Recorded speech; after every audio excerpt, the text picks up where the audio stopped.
সমাজে এত পাগলের পরিস্থিতি ছিল না, কেন তখন হয়তো শিক্ষাটা কম ছিল। সেই শিক্ষাটা যখন কম ছিল তাতে অর্থনীতিও কমজোর ছিল, আর বহু কিছু হয়তো আজকের তারিখে আমরা পেয়ে গেছি। তাই আমরা যেরকম মেডিসিনগুলো বহু কিছু পেয়ে গেছি। আগে এক ঘট দাওয়াই, যেটা 4টি দাগের মাঝে একটি ওষুধ দিলেন, তাতেই আপনার রোগ নিষ্পত্তি হতো। সেটা সময় ডাক্তারদের একটা আবেগ ছিল।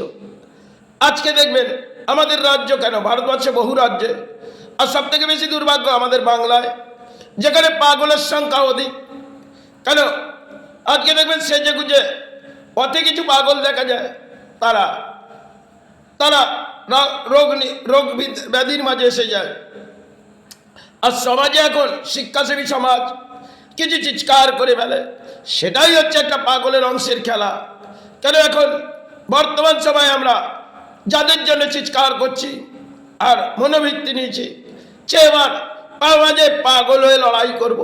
তাই আমরা ধর্ম তো হৃদয় নিই না, তাই পাগলের সংখ্যা নিয়ে করে আমরা রাজনীতি নিই। সেখানে আমাদের ভাবি আমরা কোনো উচ্চ জায়গা পাবো, আর কিছু উচ্চ জায়গা পেলে আমার জীবনযাত্রার সাহারা হবে। একটা সময় কিছু নারী খঞ্জনি বাজাতেন, এখন খঞ্জনি বাজানোর পাঠটা তাদের আর হয়ে ওঠে না।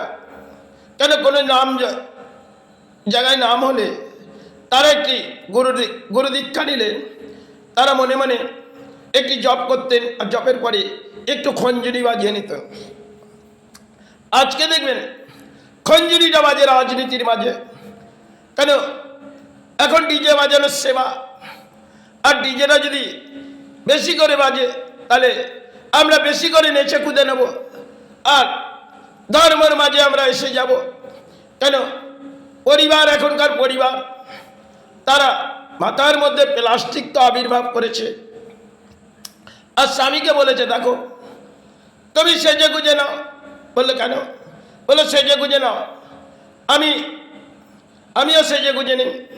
তো সেজে গুজে আমি যখন নিচ্ছি, তো আমি এই প্লাস্টিকটি পরে নিচ্ছি, আর আমার মাথার তো সিঁদুর রাখছি না, তুমি ওটা পড়ে নাও। দেখবেন বহু জায়গার মানুষ, সে বাংলার মধ্যে দেখবেন এটা সব থেকে বড় অংশের খেলা। সিঁদুর অংশ হয়তো নারী দেবী দুর্গার আবির্ভাবে খেলে, আর যখন দেবী দুর্গার আবির্ভাবে যায় তারপরে নারী মন থেকে মুছে যায় যে এবার প্লাস্টিকের খেলাটা আমার মাথার মধ্যে হয়ে থাকুক। কেন যখন স্বামীর ঘরে এসেছি তাহলে বস্ত্র তো ছেড়ে দিয়েছি, যে বস্ত্রটা একটা বিবাহযোগ্য ছিল, আর এখন একটা ইঞ্জার বস্ত্র পরে নিয়েছি, হাতে গালি রেখেছি একটি শাখা, আর প্রয়োজন হলে ওটাকেও খুলে ফেলবো।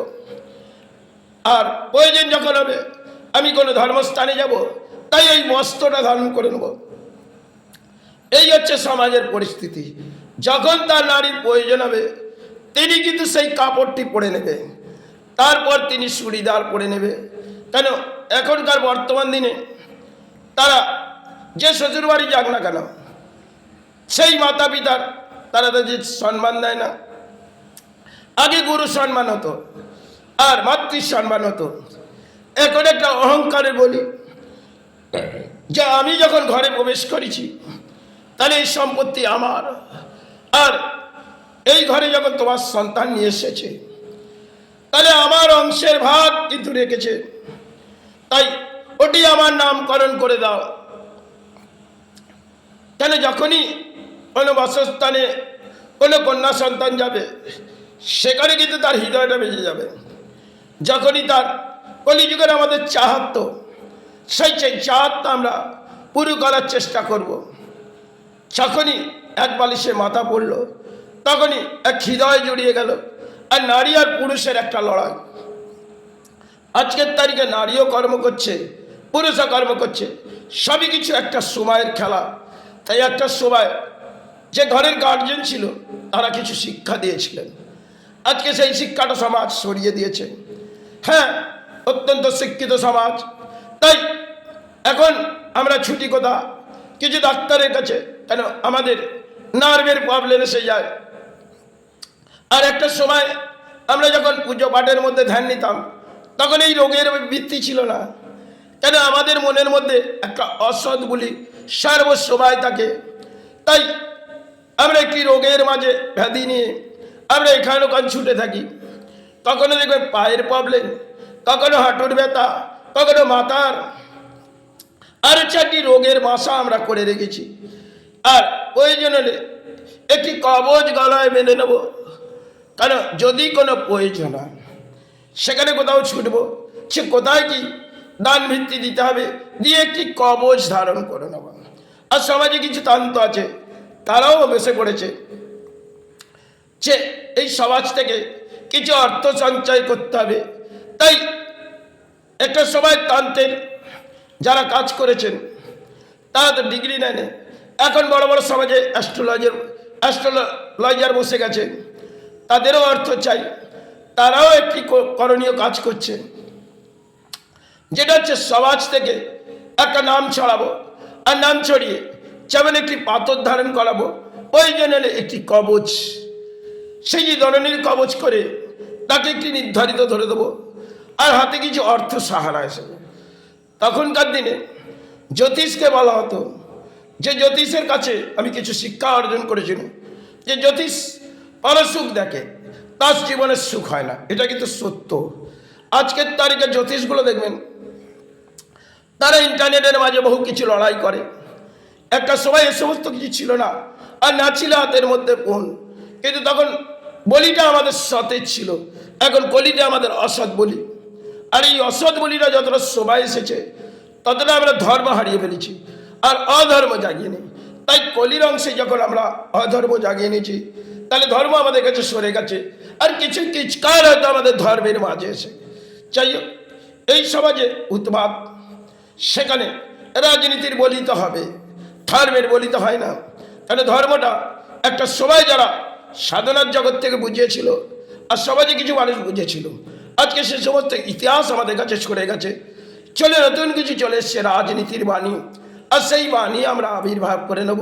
তাতে কিছু প্রয়োজন হলে পথে গিয়ে এক পাগলের মতো রোল করব, যে ধরনের রোল করি, সে যে রাজনীতির মাঝে একটা রোল ফুটিয়ে নেব, আর সেই রোলটা সমাজকে দেখাবো। দেখো, আমি যে সমাজ জাগাতে বসেছি, রাজনীতি যখন জাগাতে বসেছি, তাহলে এই রাজনীতি থেকে আমার সমাজ জেগে যাবে। তাহলে কলির অংশে দেখবেন বাংলার মাঝে রাজনীতি নেই, নারীরাও নেমে পড়েছে, আর কিছু পুরুষ যাদের কোনো নারীদের খই বাজার পাঠ ছিল, এখন তো খই বাজে না, এখন রাজনীতির বলি ফোটায়। একটা সময় মাতা পিতা খই ভাজতেন, ঘরে ঘরে দেখবেন একটি মাটির হাঁড়িতে আর কাঠের উনুনে তারা খই ভাজত। এখন তো তাদের সে সমস্ত কাজকর্ম নেই, তবে প্রয়োজন যদি হয়ে ওঠে সেগুলো একটি রাজনীতির বলি।